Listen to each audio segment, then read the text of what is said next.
Today's performer is Professor Howard Tuvelle. He is the former head of the music department at Western Connecticut State College. He is also a former prodigy, and he graduated from the Manhattan School of Music, came to WestCon in 1970, and has been very helpful around town. He was instrumental with Eric Lewis and Marian Anderson to start the Ice Center. He even got us the piano from the Mozart Company, and in his own words, at a dirt cheap price.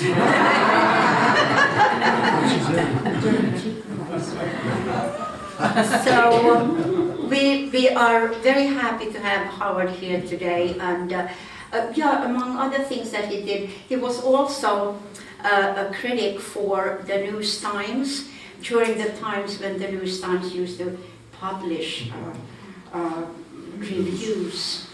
And but today in the neighborhood, he's just known as the dog walker. So we'd love to have you. Please welcome Professor Howard Tuvelle.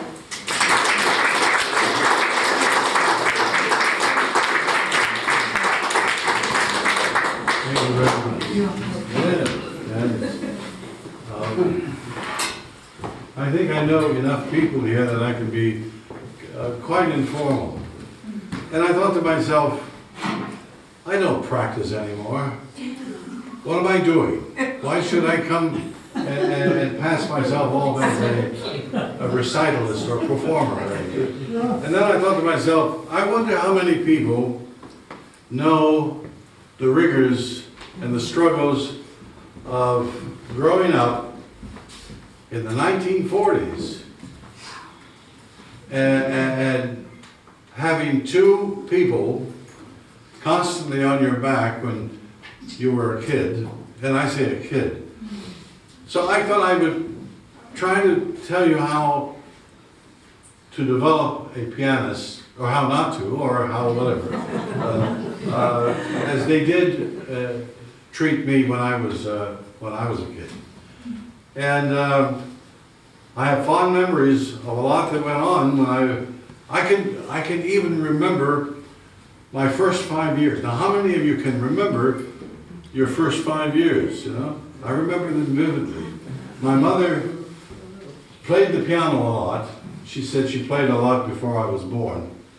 Somebody in the neighborhood had to tell her that I had bright eyes, and so she thought she had maybe it was worth spending a little time with.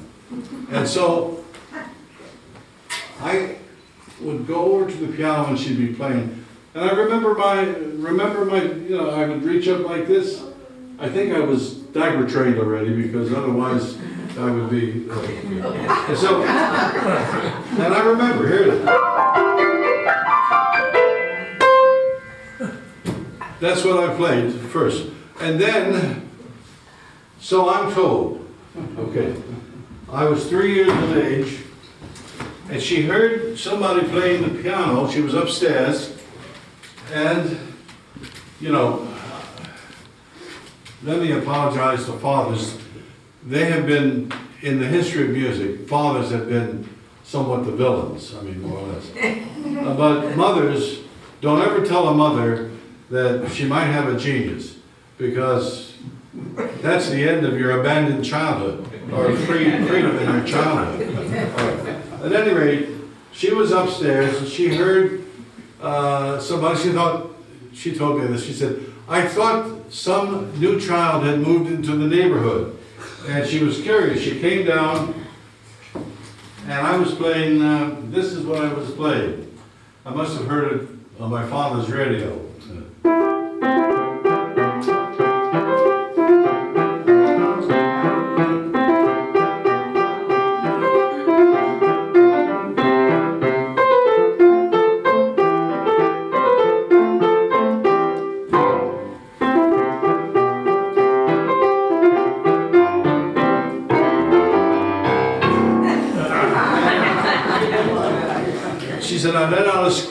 She said, there was this little, was I diaper trained? Yeah, I had to be diaper trained by then. Anyway, she let out a scream, and there I was playing with both hands. Well, that did it. That did it. I didn't know it at the time, but she called in all around this. Oh, first of all, I have to tell you this. This may be a little tedious to listen to. I was born in Springfield, Ohio. It's on the National Turnpike, which is now Interstate 70. And it's below, sort of in the southern part of the state of Ohio. Now, if you can imagine a farming area, farms all over, right in the middle of the farming area was Springfield. And it was formerly the home of the Shawnee Indians. The Shawnee Indian Nation, and Tecumseh was born on a little village just outside of Springfield called Pickwick. And my grandmother was born in Pickwick as well, but she was not Indian. What was she? Scotch-Irish or something. And this, now imagine if you can, I'm going to take you back to 1940. Here's a town that had two main arteries, High Street and Main Street. And it went from west to east.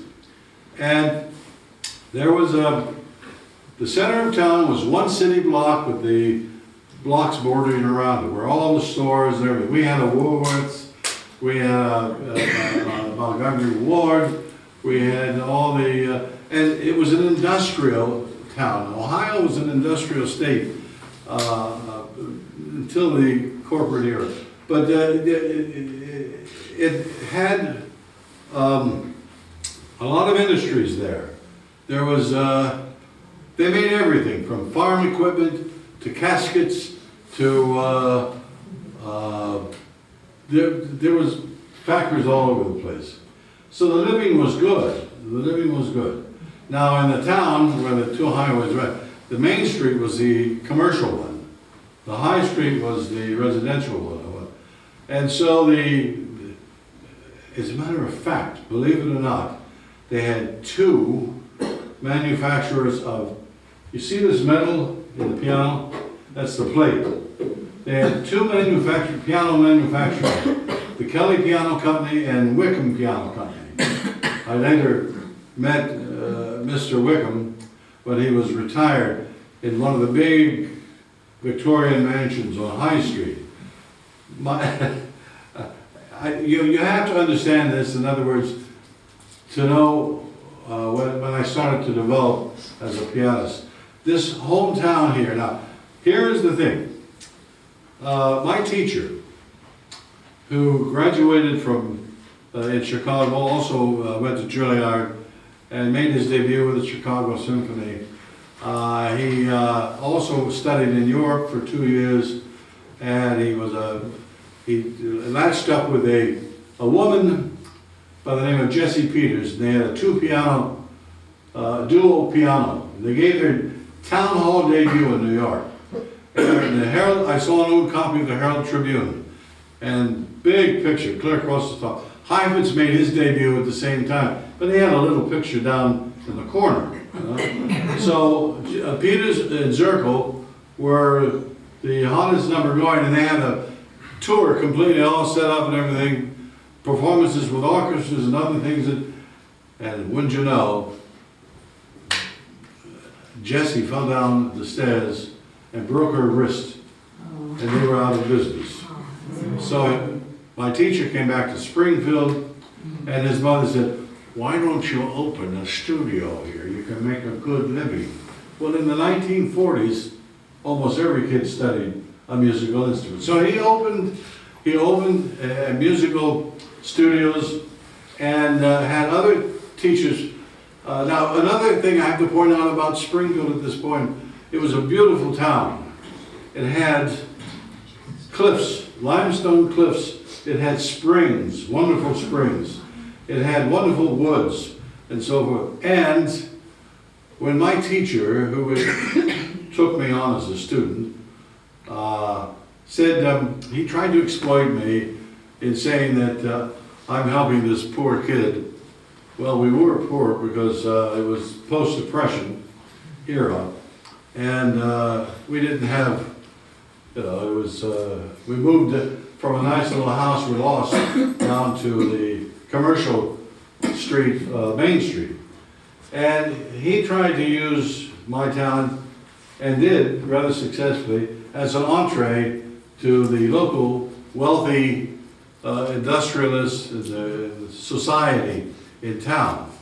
And so consequently, I was constantly dragged and put down to play all the time. Now, I'm trying to keep sort of a thought going here. One time as I got a little bit older, and he kept making remarks about, he was a difficult man, difficult. He kept making remarks about how poor my family was. He bought, during the Depression, a stone house off the edge of town in a valley, sitting up on a high hill. It was a beautiful, the walls were 2 feet solid stone. It was a big mansion, it was wonderful, and he had a pretty good opinion of himself, And I was just, what was I? I mean, my mother gave me over to him eventually, said, here, you train him, we fight too much, And so, this person, I began to rebel a little bit in my teens, and I finally discovered, because my mother didn't mention it for some reason, my grandmother didn't mention it. We went to live with my grandmother. But I'm skipping a little bit because we're living now on Main Street in this commercial area. And I had many interests. And one of the interests was I like to stay out late at night. I just roam the streets, watching what people were doing. It was just fascinating, really. And I had no sense of time, and I had a friend who had no sense of time. His name was Larry Cutter, and he later became an engineer. And we would stay out late, and I thought, there's no harm in that. Besides, what was there at home? I'll tell you what was at home. My mother and father's marriage was coming apart. We had this big, upright Kohler and Campbell piano. That was it in the house. That was it. Aside from the pot-bellied stove, which we had, too. So, there were no paintings on the wall. There was no library of books or anything. The only book that I had during those, from the ages of, say, 6 to 9, those 5 years, 1940 to 1945. We used to play games. I always thought that during those war years, soldiers were all over the place. I always thought Hitler was kind of a joke. So as a kid, I'd go around mocking him. I'd pull out this, I'd comb my hair down like this, and I'd put this up, and I made up a German word. Skottenfutenschneid, Skottenfutenschneid, and I'd go around shouting that, and laughing, and laughing, and laughing. And, well, I'm telling you, this was the 1940s, all right? This was the war years. Everywhere you went, there was a poster of Uncle Sam, I want you. And, well, I had to do a number of things. Well, finally, my mother, who sat with me every day for 2 hours, she had to take a job at a dairy. And I had to do a number of things in order to have pocket money as a child in the 40s. My TV was the Out of Doors. That was the TV for it. We had it down to a science. Across the street was a bakery. The air was permeated with the scent of freshly baked bread. What a wonderful thing to get up to. I used to lie in bed and look out the window and see the loaves come tumbling down the chute, you know. And they were bordered on an alley. You could run in the alley. They had a big barrel of discarded icing. You could, as a kid, you could put your hand down there, scoop it up, and run on down the alley while they were saying, "Oh, we're gonna get you! We're gonna get you!" All kinds of. In those days, they put milk in glass bottles, and we lived a block from a dairy. So they discarded any bottle that had a nick in it in the dumpster out behind. Well, I went out and had a little business going. I had a wagon. I get the old discarded bottles, wash them, shine them up, take them in to the front of the store and get a nickel deposit. And I made some pretty good money until I was caught. I seriously considered it a life of crime. It's probably more profitable than playing the piano. But then my teacher's studio was in the same building that they had the local radio station, WIZE. And so I was at about the age then of 5 or 6. And I learned this piece. It was called Tuvelle. And I'm not gonna play it all, I'll just demonstrate. But I had to play this piece on the radio. I went in and I saw the only piano the radio station had was a piano that was even more monstrous than our upright at home. It was a huge piano. And I looked at the keyboard and I was totally lost. So I sat down, and here's how it goes.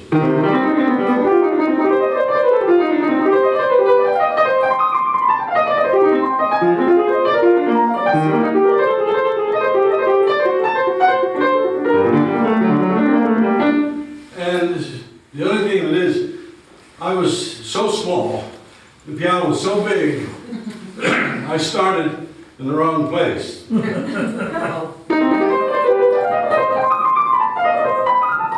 realized I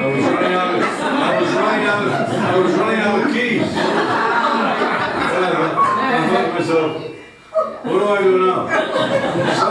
Suddenly I felt two huge arms pick me up, slide me over, and I said, start there. So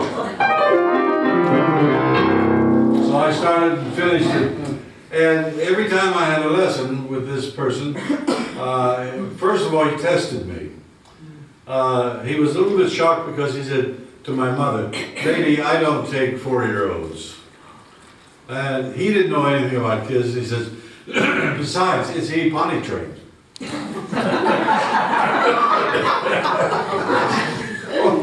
Oh yes, sir. But can I just bring him in?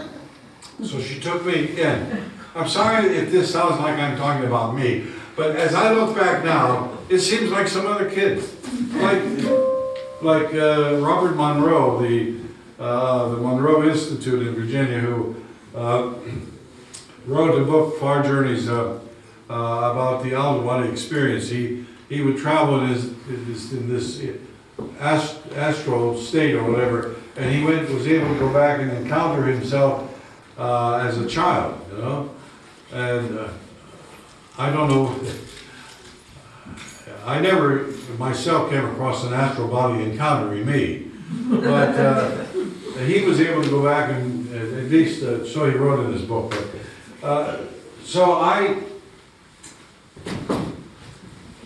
And by the way, should I lose the trend of thought, don't worry, a piece of music will bring it back.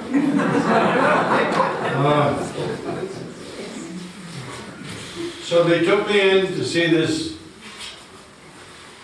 teacher, this brilliant pianist who was a judge for the National Piano Guild, which is now the bagpiper competition, the National Federation of Music Clubs, He would go around as a judge and adjudicator.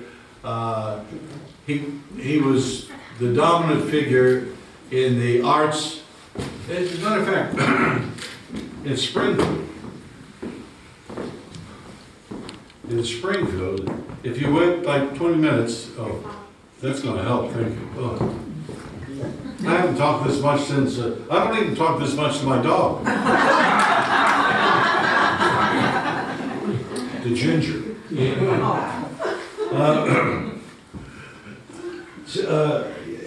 I think it's rather extraordinary myself.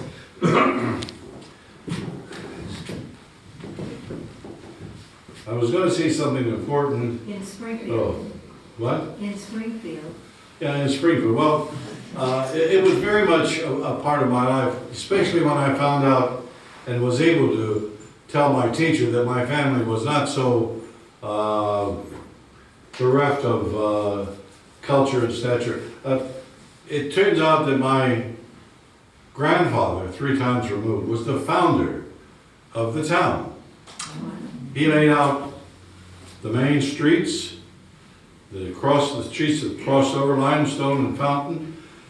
He located the courthouse, and he was the only one that had the savvy to register it with the national government at the time. The only reason I didn't know about him was because by this time we were living over on Lexington Avenue on the east side of town with my grandmother. And she was a teetotaler, and she did not like to talk about your great-great-great-grandfather. You know, I mean, James Smith. She didn't like, so I didn't know. But here it turns out that my grandfather, 3 times removed, I don't know, maybe 4 times, was the founder of the city of Springfield. Now, Springfield, there was in the 1940s, there was a person who lived there, Gus Son. He had a booking agent. He gave the start to a lot of people in vaudeville, gave them contracts and everything, gave them their first start in show business. Bob Hope, W.C. Fields, the Marx Brothers, Dorothy and Lillian Gish, and even Jonathan Winters was born in Springfield, although he always says Dayton, Ohio. He used to say. So, all of these people, and more, I mean, all I had to start with Gus Son. Now, back to my roaming about. My teacher and my mother said, I don't know what to do. He's out to all hours of the night. We're always constantly hunting for him. And my teacher said, I'll take care of that. So my teacher was a member of the Rotary Club, and so was the chief of police. And so he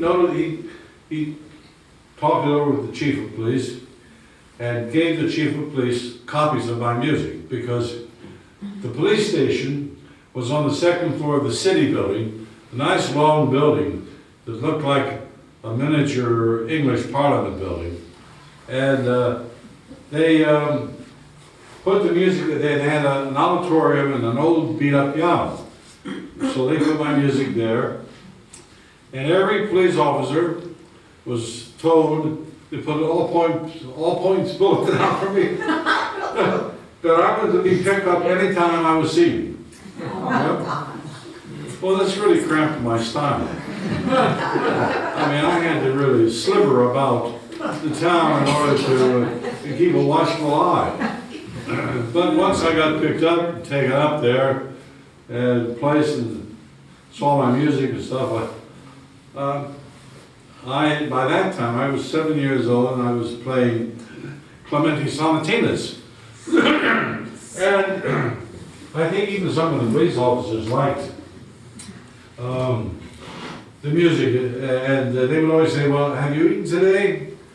And whether I had or hadn't, I always said, no. Because they would go out and get me hamburgers, milkshakes and stuff. And I thought to myself, maybe I've got a pretty good racket going. Maybe I ought to just continue my rumming. But anyway, I was in love with these Clementi sonatinas. Clementi was amazing to me. First of all, these sonatinas, that's a word for a small sonata. Right. Now, I don't know how many of you know what a sonata is, but it's the equivalent of what perhaps a novel is to a writer. It's an expression of music that was usually in 3 parts, and even the first part was usually in 3 parts. You'd have a melody, and then maybe something to contrast it with, then you'd come back to the melody, and that movement. Then it was usually pretty good tempo, pretty good speed. Then you'd have something slower, and then you'd have a last movement, which was a ball buster. It was all over the place, you know.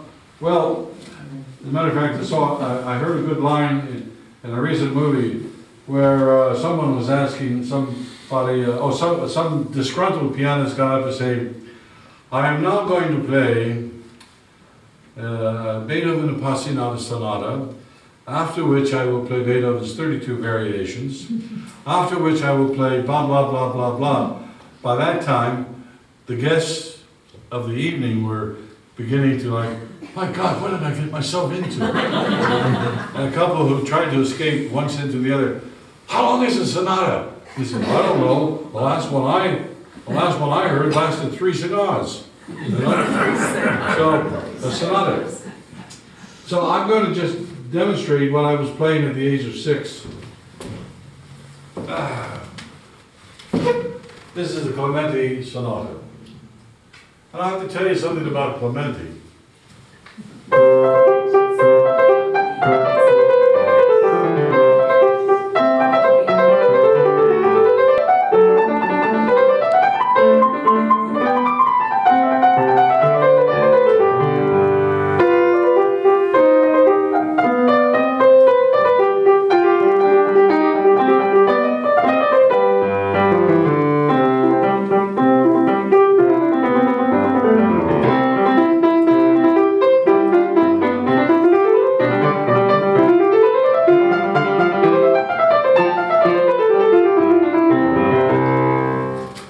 Isn't that charming?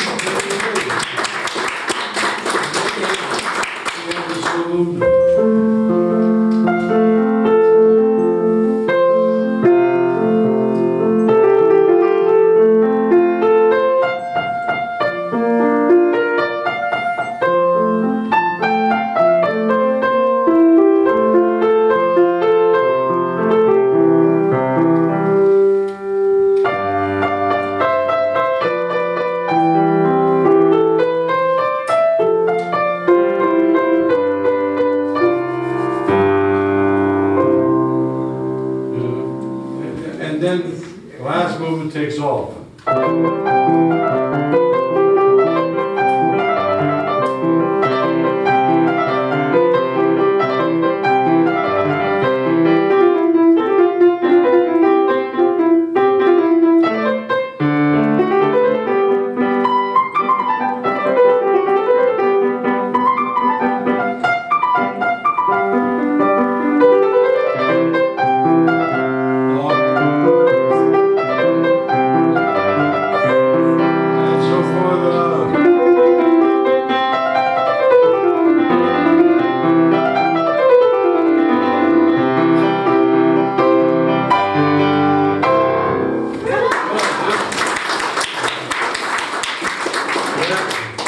Clementi really got me there, you know. And I looked up at it seems that Clementi was also given to someone as a child. A wealthy Englishman was visiting and heard his talent and so forth, and said to his father, could he take him to England? Well, he took him to England and exposed him to a lot of, so I can give him the education, the whatever the case. So he gets him up there, and no sooner that he's in England, he gives a concert and wows everybody. Then he goes to Paris and gives a concert and wows everybody. And then he goes to Vienna, where Mozart was living. Now here you've got two major talents. Mozart, I have to say, I love Mozart because at the same time I was learning Clementi, I was learning a Mozart Concerto. So I have no, but Mozart was a little bit self-appointed. I mean, he's what? Have a duel? And the emperor wanted to have a duel, a competition between Clementi and Mozart. And of course, they said, well, Mozart will win out of it, yeah, And matter of fact, Mozart, as a matter of fact, Clementi really had the edge on Mozart. Now, of course, most of the musicologists, I guess musicology must have started in Germany, I don't know, but they favor Mozart. But from all reports, Clementi was something to reckon with, okay? Not only that, so years later, when I was studying at the conservatory, I made a study.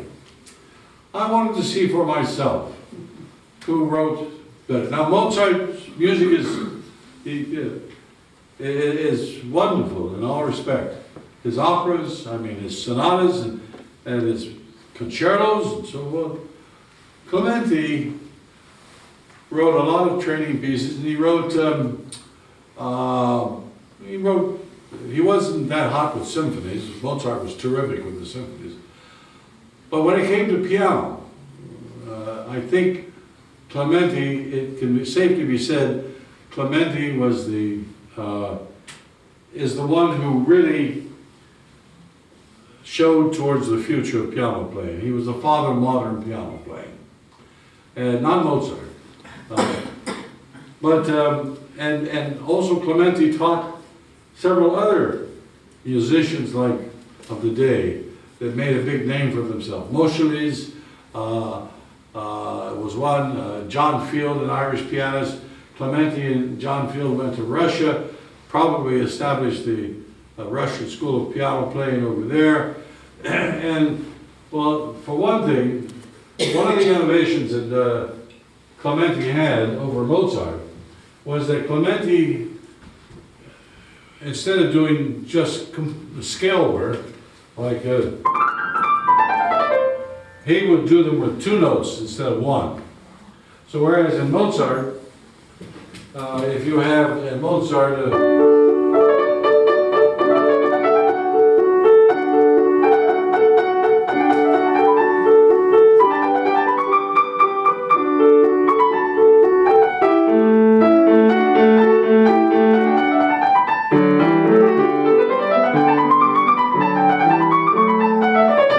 Mozart was wonderful. Along comes Clementi, and this is tough. It's tough to do on this piano. Literally, I could do it slowly, but I'll try to do it in the.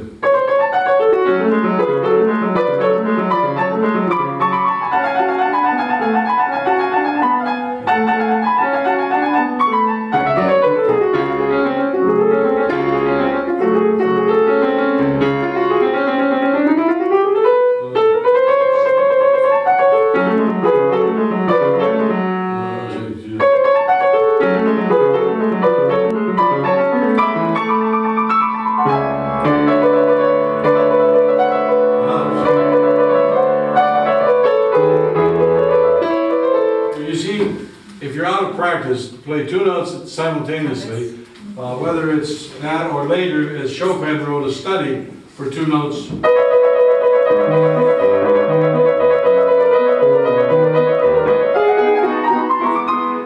It's hard to do on a piano that has a stiff action like this one.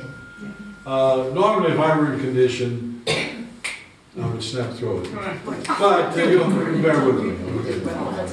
You get the idea. So I made the mistake of writing a paper on the difference between Mozart writing for the piano and Clementi. And I thought it was equivalent to a doctoral thesis. The only problem with it is the person who was my teacher at the Manhattan School of Music turned out to be Joseph Bronstein, who was on the International Committee for the Complete Works of Mozart. So I got a B. Well, I think I heard it from, he raved about the journal and everything like this. He wanted to, but, you know, got to be true to Mozart. So, at any rate,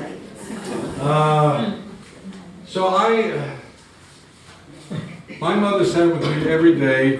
I forgot to tell you, when I walked in at the age of 4, to be, my teacher would say, well, let's see. He would test my ear.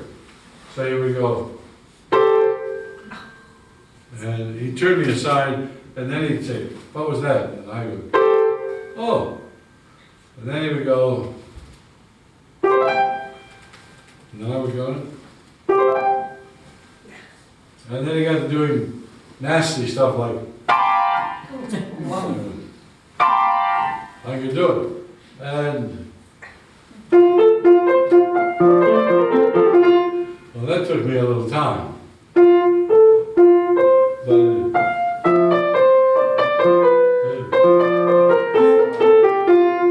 And he said, well, how can you do it? Now, he told me this.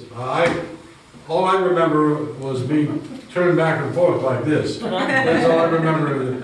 And he told me later, he said, I asked you, how do you know to do this? And he said that I said, my ears whispered to me. And he said, I had been teaching for 50 years, and he said, I never heard it put that way. Yeah. I rather like the sentiment myself. My ears whispered to me. But sometimes, you know, in a live performance, your ears don't always whisper. All right. So, how are we doing time-wise? How much time do I have left? 13 minutes. Couple hours. Oh, gosh. As long as you want. Yeah. I should play 32 bit. No. Well, the thing of it is that the only gripe was I was so small. And my mother would sit with me every day for 2 hours. Now, on the nights when I was out late and so forth, and would come home, I would sneak into the house. Now, she would be working. And she had the evening shift at the ice cream dairy, by the way, where I used to do with the butt.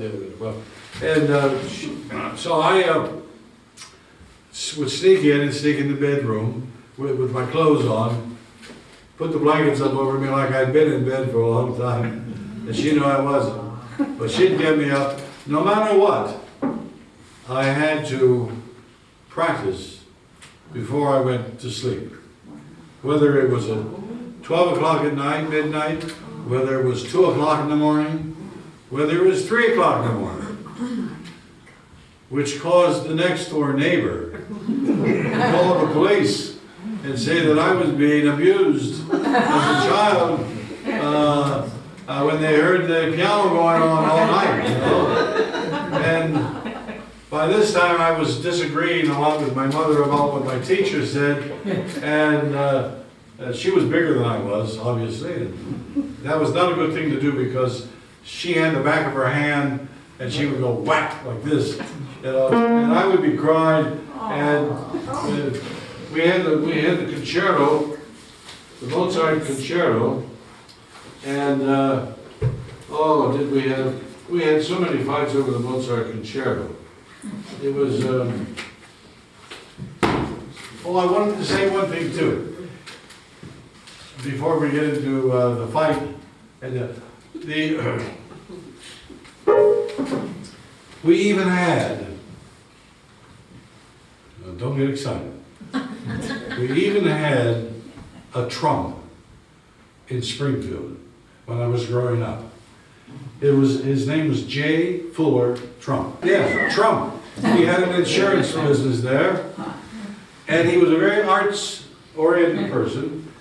They had 3 live theaters. They had a symphony orchestra that played in the park. You know, this is between 1940 and 1945. Okay, they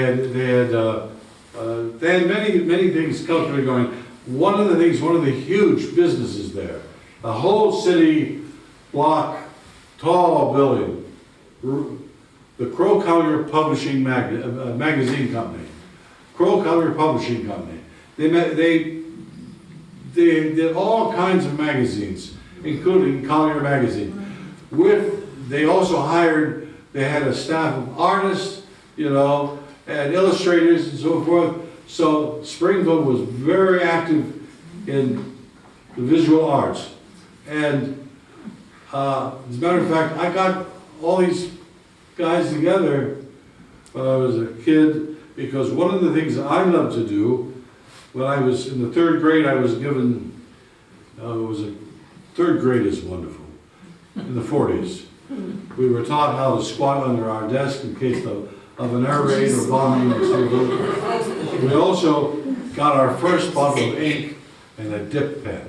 And I thought, oh, this is wonderful. And right away I saw a copy of the Declaration of Independence. So I made a copy myself of the Declaration of Independence with the handwriting and so forth. And they put it in the hallway in the school as a model. And we had penmanship books that were given out, and beautiful handwriting, which a lot of the kids didn't finish or get through in the course of the year. I went around and collected them all so I could finish them, you know. And I loved penmanship and writing. And then a little boy was in the 3rd grade with me. He could draw anything. He could sit down and he could draw cowboys, horses. He got me. We would have days when we'd do nothing but just sit there and draw all day. It was wonderful, you know. But at any rate, come to think of it, he was luckier than I. He never had to practice 2 hours every day. But let me tell you something about as I got a little bit older then, and they were concerned because my hand didn't grow. And he can't reach an octave yet, they kept saying. He can't reach an octave yet. Well, I felt pretty much saddened by that. An octave is 2 tones, 8 tones apart, played simultaneously. And I wanted to play this piece.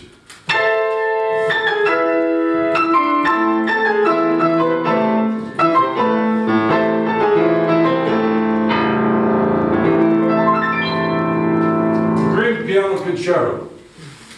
So I started learning it. And the man who made it famous was a man called Percy Grainger. And you can still hear his music on the FM today, Percy Grainger. And he was a pianist, and he was a friend of Grieg, the composer. He was coming to Springfield to play with the orchestra, and the orchestra asked me if I would rehearse it with them.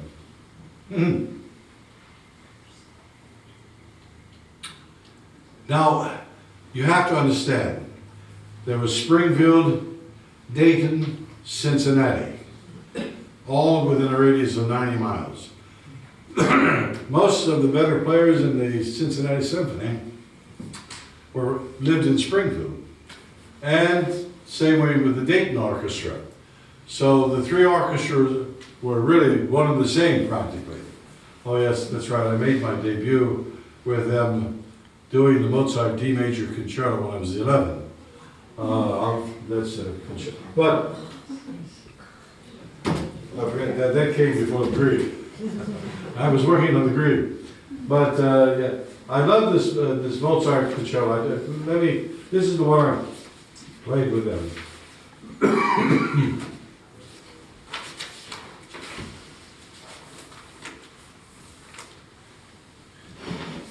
It's a beautiful piece. Well, I played a little bit before.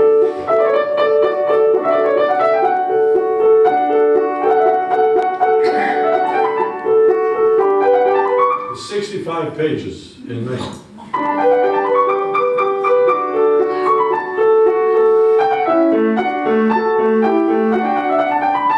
Well, you know, usually with a concerto, there's a long introduction. So it's, and you sit there for a while. I always thought it was. I never knew what to do while I was sitting there waiting for the time when I came in. But I was wearing short pants when I performed it with them, and my legs kept itching.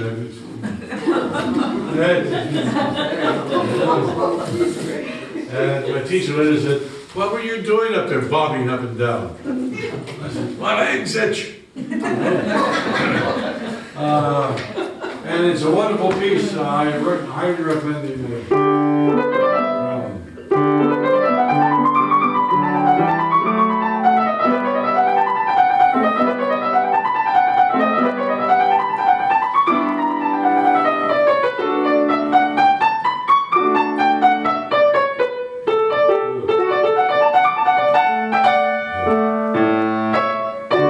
Well, there are passages in there. I mean, I would have to practice today to play.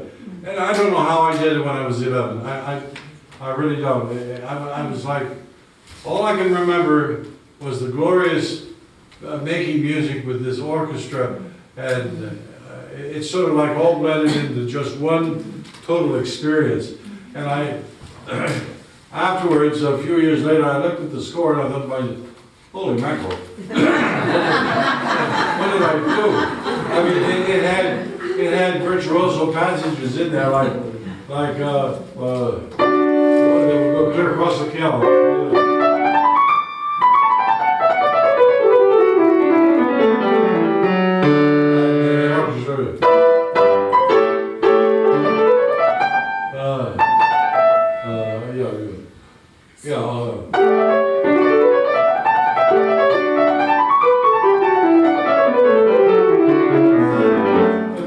Kind of amazing with somebody this big playing this thing. Yeah. But I always liked the brilliant passages. I really got off on those. Then came the Grieg concerto. Well, the thing of it is that Percy Grainger was quite a celebrity. He was like the Vladimir Horowitz or something like that. I mean, he had a big reputation. Besides, he knew Grieg, composer, and he played this concerto everywhere. And in fact, I can't even find my score to it anymore. But I went in to play, you know, what is it?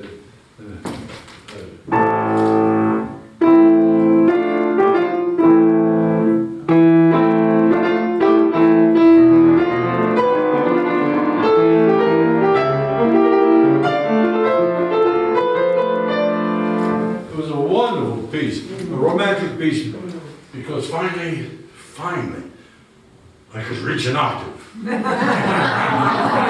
could bloody well reach an octave. And I was out to flaunt it.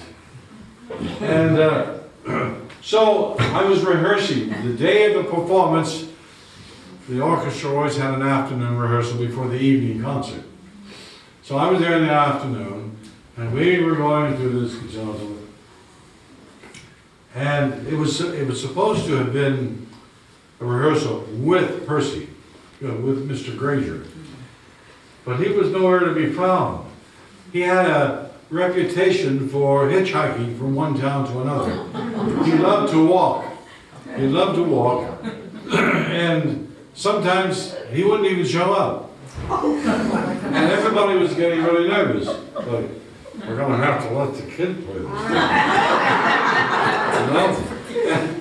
And so what happened was that I was sitting there, I remember, and on stage, this big auditorium called the Memorial Hall. With big pillars outside, a Civil War cannon in the front, you know.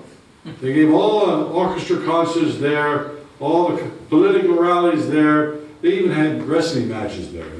But, so there I was. Still, when I was 12 years of age, I don't know, I still looked like, well, I can only tell you that I would get into the movies for a child's price. They didn't know I was, I think 12 was the cutoff. Oh, no, maybe 16. Well, at any rate. I was there playing like this, and someone said, he's here, he's here.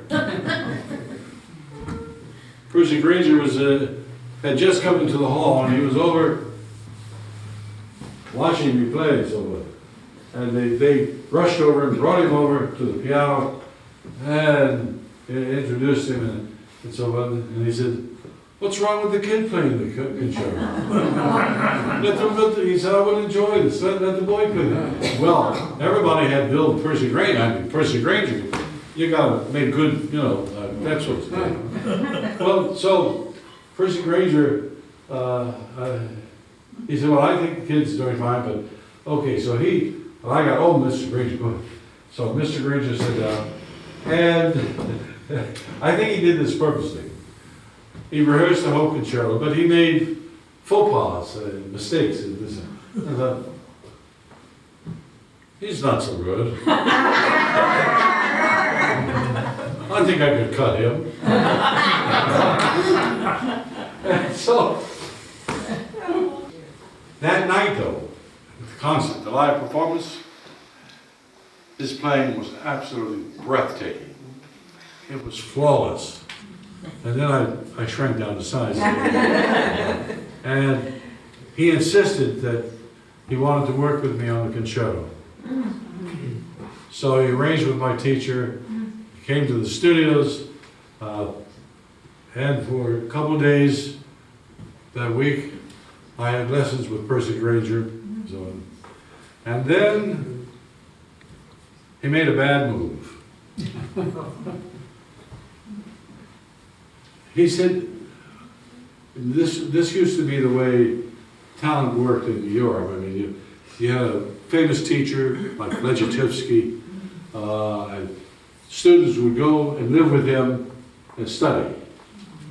And he wanted to take me. The only thing of it is, he wanted to take me to where he was living, in Iceland. And I was cold enough. I was cold enough in Ohio. And the thought of going to Iceland to study was, well, I wasn't for it. And my teacher wasn't for it because he would lose his entree into the social circles of the city. Okay? So, as a matter of fact, but I remember when Grainger left, he had a battered raincoat, a battered hat, a suitcase, one suitcase with a rope tied around it. And he got on the local, he didn't take the train, he got on the local Greyhound bus. And I thought, and he never charged more than $500 for a performance. I mean, not like $10,000 today or whatever. You know? He wouldn't charge, he was an eccentric. And undoubtedly I would have learned a great deal from him, and I would have had an entree into the world of music, and a footnote. I would have been a footnote somewhere in an encyclopedia that said, oh yeah, well, Grainger, yeah. He also had a student. But that was the end of that. And so I came back to my regular routine, and with the new octave